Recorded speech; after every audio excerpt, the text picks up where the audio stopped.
misam no eno belle fille manga sewle tare ananga no you eno belle fille manga bokale sourire no no zao eno belle fille manga sewle charmante il m'a tombé zam no bien fait ya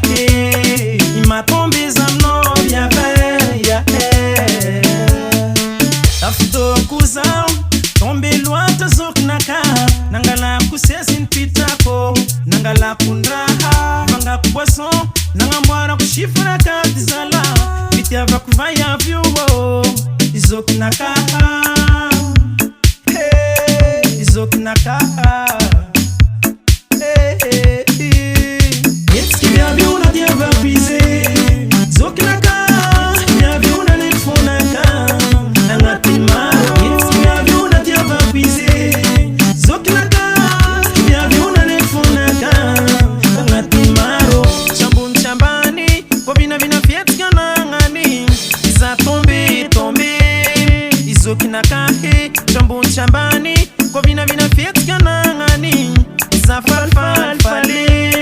izokinaka sao tina nengne sao tina nengne amfaya piako tina nengne sao tina nengne amfaya vitian masko hoza amfaya vitian fainga ko tukwanga amfaya